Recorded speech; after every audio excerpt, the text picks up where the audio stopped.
Deputy CM Bhatti Vikramarka మాట్లాడుతున్నారు. Live లో చూద్దాం.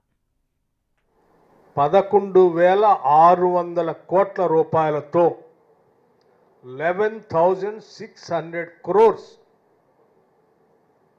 తో ఈ యంగ్ ఇండియా ఇంటిగ్రేటెడ్ రెసిడెన్షియల్ స్కూల్స్ని శాంక్షన్ చేస్తూ విద్యాశాఖను చూస్తున్నటువంటి గౌరవ రాష్ట్ర ముఖ్యమంత్రి శ్రీ రేవంత్ రెడ్డి గారు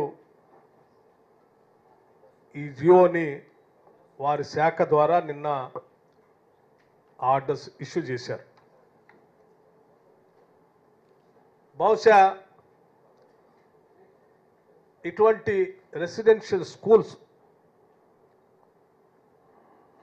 ఈవెన్ ప్రైవేట్ పరంగా కూడా ఇంటర్నేషనల్ స్టాండర్డ్స్లో ఇంత గొప్ప టెక్నాలజీతో స్టాండర్డ్స్తో డిజైన్స్తో ఇంతవరకు ఎక్కడ ఈ రాష్ట్రంలో కాదు దేశంలో ఎక్కడ లేవు. ఒక్కొక్క స్కూల్ 20 నుంచి 25 ఎకరాల ప్రాంగణంలో అద్భుతమైనటువంటి క్రీడా మైదానాలతో టీచింగ్ స్టాఫ్ కూడా అక్కడే ఉండేటట్టుగా ఎవరు బయట నుంచి రాకుండా కావాల్సినటువంటి వసతులతో వాళ్ళకు కూడా రెసిడెన్షియల్ క్వార్టర్స్తో విద్యార్థులందరికి కూడా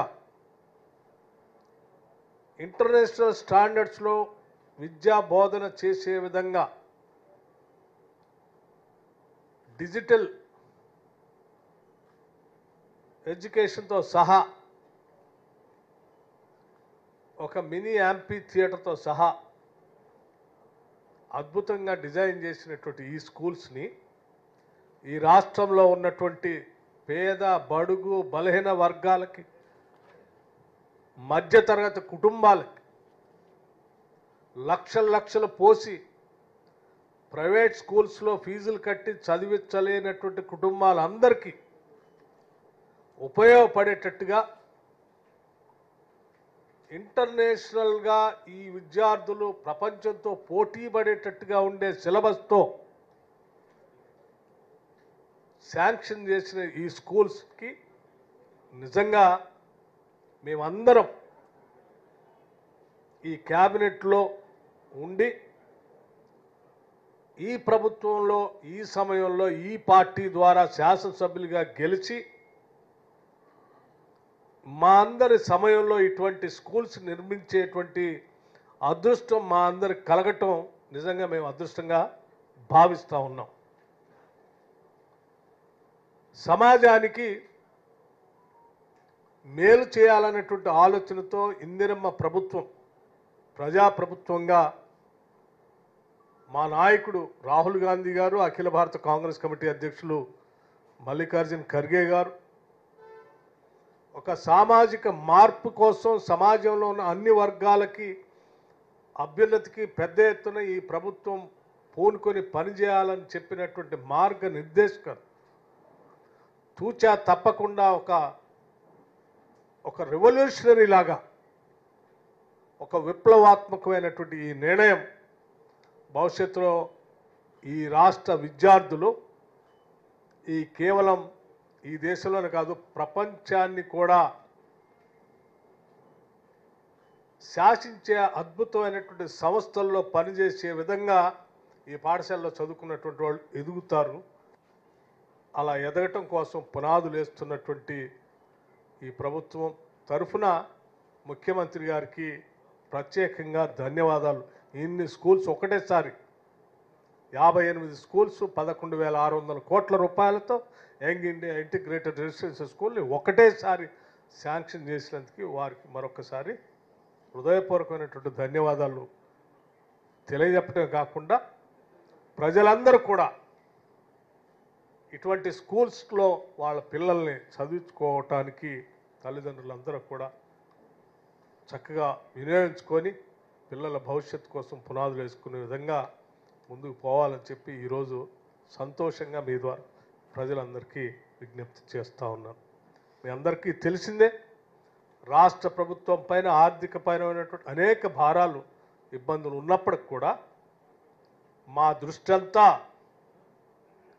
ప్రజలకు ఏ రకంగా ఉపయోగపడాలి, ప్రతి పైసా ప్రజల కోసం ఏ రకంగా ఖర్చు పెట్టాలి, ప్రతి పైసా జీవన స్థితిగతులు మెరుగుపరచడం కోసం ఏ రకంగా వాడాలి అనే దానిపైనే యావత్ రాష్ట్ర మంత్రిమండలి మొత్తం ఆలోచన చేసి తీసుకున్న ఈ నిర్ణయం ఒక గొప్ప నిర్ణయంగా భావిస్తూ మీకు కూడా మీడియా సంస్థల్లో పనిచేస్తున్నటువంటి పిల్లలు కూడా మధ్యతరగతి కుటుంబాలకు సంబంధించినటువంటి వాళ్ళందరి పిల్లల భవిష్యత్తుకు కూడా ఇవన్నీ పెద్ద ఎత్తున ఉపయోగపడతాయని చెప్పి మీ అందరు కూడా తెలియజేస్తూ ఈ విషయాన్ని పెద్ద ఎత్తున ప్రజలందరికీ చేర్చడం కోసం మీరు కూడా మీ ప్రయత్నం చేయాలని చెప్పి ప్రతి పౌరుడికి చేరేట్టుగా చేయవలసిందిగా మీ అందరికీ విజ్ఞప్తి చేస్తూ గౌరవ మంత్రుల్ని వారి ఆలోచనలు కూడా మీతో పంచుకోవాల్సిందిగా విజ్ఞప్తి చేస్తూ ఉన్నాను.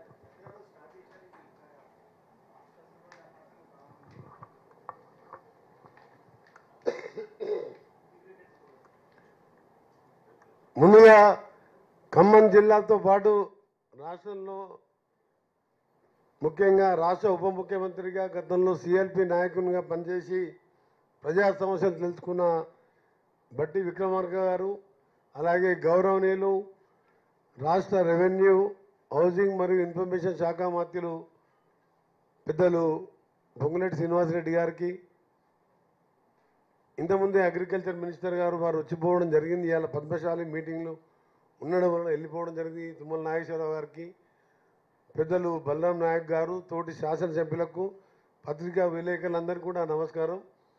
ఈరోజు ఖమ్మం జిల్లాకు సంబంధించి రివ్యూ జరుగుతున్న సందర్భంలో ఇన్ఛార్జ్ మినిస్టర్గా నా ఆహ్వానం మేరకు ఇచ్చేసిన వాళ్ళందరికీ కూడా ధన్యవాదాలు తెలియజేసుకుంటూ, దాదాపు 3 గంటల పాటు సుదీర్ఘంగా జిల్లా అభివృద్ధితో పాటు అనేక విషయాలు చర్చించుకొని ముందుకు పోవాలని, వచ్చే వేసవిలో మంచినీటి ఎద్దడి కానీ ఎలక్ట్రిసిటీ ఇబ్బంది లేకుండా ఇంకా ఇప్పటికే అభివృద్ధి చెందుతున్న జిల్లాగా ఖమ్మం జిల్లా మీ అందరికీ తెలుసు.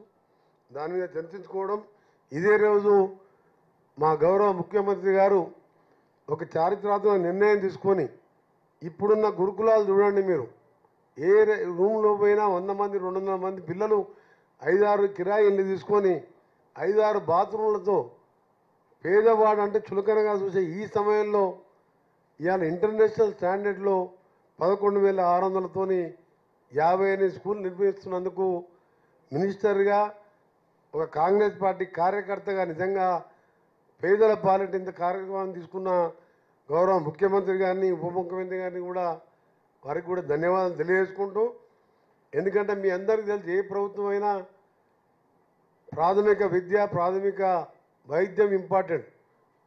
ముఖ్యమంత్రి గారు మొన్ననే ఉస్మానియా హాస్పిటల్ 2,600 కోట్లతోని నూతన ఉస్మానియా హాస్పిటల్ని శంకుస్థాపన చేయడమే కాదు, మా డిపార్ట్మెంట్తో చేపడుతున్న దాదాపు 7,000 కోట్ల పైన టిమ్స్ అంటే Telangana institute of medical science hospital కూడా ఈ డిసెంబర్లో 1, ఆగస్టులో 1, వచ్చే జూన్ 2 అంటే ఇంకా 4 నెలల్లో సనత్ నగర్ హాస్పిటల్ ఓపెన్ చేయాలి.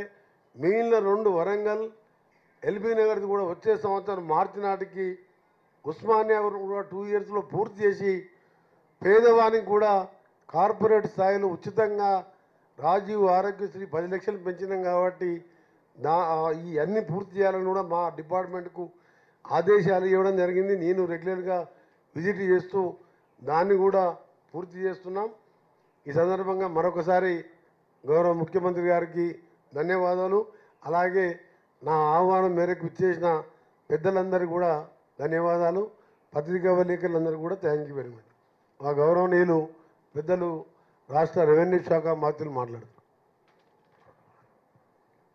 పెద్దలు రాష్ట్ర ఉప ముఖ్యమంత్రి వర్యులు బట్టి విక్రమార్క గారికి, సహచార మంత్రి వర్యులు కోమటిరెడ్డి వెంకటరెడ్డి గారికి, ఎంపీ బలరాం నాయక్ గారికి, సహచార ఎమ్మెల్యేలు సోదరిమణి ఎమ్మెల్యే గారు సత్తుపల్లి గారు కూడా ఉన్నారు, వారికి, ప్రింట్ అండ్ ఎలక్ట్రానిక్ మీడియా మిత్రులందరికీ మనస్ఫూర్తిగా హృదయపూర్వక నమస్కారం. ఇంతకుముందు గౌరవ ఉప ముఖ్యమంత్రి బట్టి విక్రమార్క గారు చెప్పినట్లు మన ఇందిరమ్మ ప్రభుత్వంలో పేదోడు కష్టాలు తెలిసిన ఇందిరమ్మ ప్రభుత్వం అంటే పరిపాలన ఎలా ఉంటుంది అని అద్దం పట్టిన విధంగా నిదర్శనంగా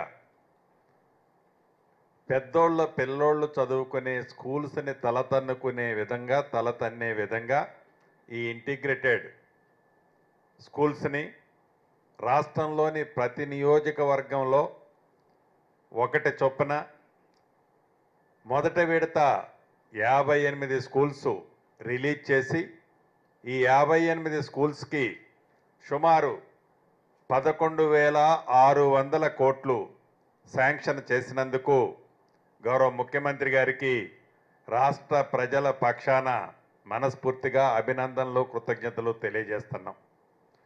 గత ప్రభుత్వాన్ని ఒక్క నిమిషం ఈ సందర్భంగా మనం ఆ ప్రభుత్వం యొక్క పనితీరుని ఈ సందర్భంగా మనం చర్చించుకోవాల్సిన అవసరం ఉంది. ఆనాడు 10 సంవత్సరాలు ఏ ప్రభుత్వం అయితే పరిపాలించిందో విద్య పట్ల మేము ప్రత్యేకమైన శ్రద్ధతో విద్యని పెద్దపీట వేశామని చెప్పిన ఆనాటి పెద్దలు ఏవైతే రెసిడెన్షియల్ స్కూల్స్ అన్నీ ఎక్కడ పెట్టారయ్యా అంటే ఫామ్ హౌసెస్లో కాదు, కోళ్ల ఫారాల్లో, పశువుల షెడ్లల్లో పెట్టి అద్భుతంగా మేము ఈ విద్యని పేదవాడికి అందించామని గొప్పలు చెప్పుకున్నది ఆ ప్రభుత్వం. ఆ ప్రభుత్వానికి మా ప్రభుత్వానికి ఆదర్శం తేడా ఏంటి అనేది యావత్ తెలంగాణ ప్రజలు ఒకటి గమనించాలి. ఆనాటి ముఖ్యమంత్రి గారు కానీ ఆనాటి ప్రభుత్వం యొక్క ఆలోచన తీరు మనము నివసించటానికి అద్భుతమైన రాజులని తలతన్నే విధమైన భవంతులు కట్టుకోవాలనే తాపత్రయం పడ్డారు. ఈ ప్రభుత్వం పేదవాడి పిల్లలకి పేదవాడి కన్న కలలు నెరవేర్చడం కోసం వాడి పిల్లలకి మంచి విద్యను ఇవ్వాలి అని మేము నివసించడానికి అద్భుతమైన బిల్డింగులు అవసరం కాదు, పేదవాళ్ళకే అవసరమని పొదుపు చేసిన ప్రతి రూపాయిని పేదవాళ్ల కోసమే ఖర్చు పెట్టే విధంగా దాంట్లో భాగంగా రాష్ట్ర ఆర్థిక పరిస్థితి ఇందాక భట్టి గారు చెప్పినట్లు రాష్ట్ర ఆర్థిక పరిస్థితి సహకరించకపోయినా అనేక ఇబ్బందులు ఉన్నా ఆనాటి ప్రభుత్వం 7,19,000 కోట్ల అప్పు ప్లస్ మిత్తి కడుతూ ఏదైతే ప్రతిపక్షాలు ప్రతిసారి ఈనాడు అధికారంలోకి 14 నెలలు నిండిన ప్రభుత్వాన్ని విమర్శిస్తుందో ఎఫ్ఆర్బిఎం నామ్స్ ప్రకారం ఏ అప్పు అయితే తెచ్చామో ఆ తెచ్చిన అప్పు ఆనాడు చేసిన 7,19,000 కోట్ల వడ్డీ ప్లస్ ఆ ఇన్స్టాల్మెంట్ కంటే ఎక్కువ తక్కువ తీసుకున్నాం. రాష్ట్రం నుంచే వచ్చే రాబడిని కలిపి ఆ అసలు ప్లస్ మిత్తిని కడుతూ ఈ ప్రభుత్వం ఈనాడు పరిపాలిస్తూ పేదవాడికి ఎక్కడా అసౌకర్యం కలగకుండా ఉండే విధంగా పేదవాడి పిల్లల కోరికలని ఎక్కడా ధనవంతుల పిల్లల ఆలోచనలకి తగ్గకుండా ఉండే విధంగా ఈ అద్భుతమైన కార్యక్రమాన్ని మొదట విడత చేపట్టాం. ఇందాక భట్టి గారు గౌరవ ముఖ్యమంత్రి గారు ఆలోచన కేబినెట్ ఆలోచన ఒకటే. రాబోయే ఈ రోజుల్లో ఇందాక మిత్రులు కొంతమంది అడుగుతున్నారు ఉగాది నాడే శంకుస్థాపన చేశామని. ఎస్, ఉగాది నాడే కొన్ని శంకుస్థాపన చేశాం. సుమారు 22 నుంచి 25 ఎకరాలు ప్రతి స్కూల్స్కి అవసరం ఉంది. దానికి యుద్ధ ప్రాతిపదిక మీద డిజైన్స్ ఇతరత్ర తయారు చేయాలి. ఈలోపే ఎమ్మెల్సీ ఎన్నికల కోడ్ రాష్ట్ర వ్యాప్తంగా వచ్చింది.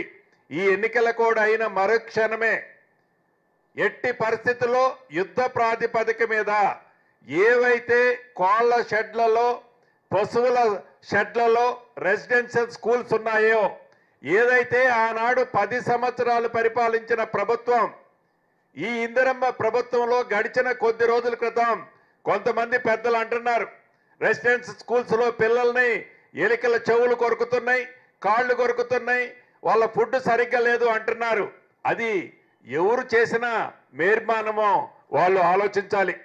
ఇందిరమ్మ ప్రభుత్వం వచ్చిన తర్వాత చిత్తశుద్ధితో ఏ పని చేసినా కాంక్రీట్గా ఏ పని చేసినా పేదోడికి ఉపయోగపడే విధంగా ఈ మధ్య చూశారు.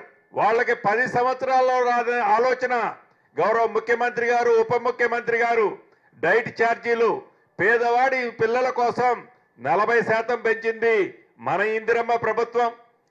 కాస్మెటిక్ ఛార్జీలు 200% పైన పెంచింది మన ఇందిరమ్మ ప్రభుత్వం. అసలు ఇటువంటి ఆలోచన ఏనాడైనా ఆనాడు 10 సంవత్సరాలు పరిపాలించిన ప్రభుత్వానికి వచ్చిందా?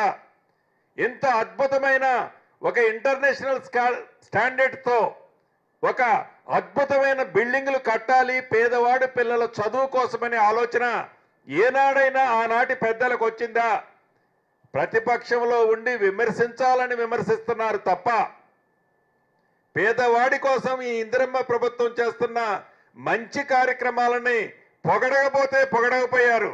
రాజకీయ లబ్ధి కోసం మాట్లాడొద్దని ఈ వేదిక ద్వారా ప్రధాన ప్రతిపక్షమని చెప్పుకుంటున్న నాయకులకు తెలుపుతూ మరొక్కసారి రాష్ట్ర ప్రజల పక్షాన గౌరవ ముఖ్యమంత్రి గారికి ఉప ముఖ్యమంత్రి గారికి మనస్ఫూర్తిగా అభినందనలు కృతజ్ఞతలు తెలుపుతూ సెలవు తీసుకుంటున్నాను.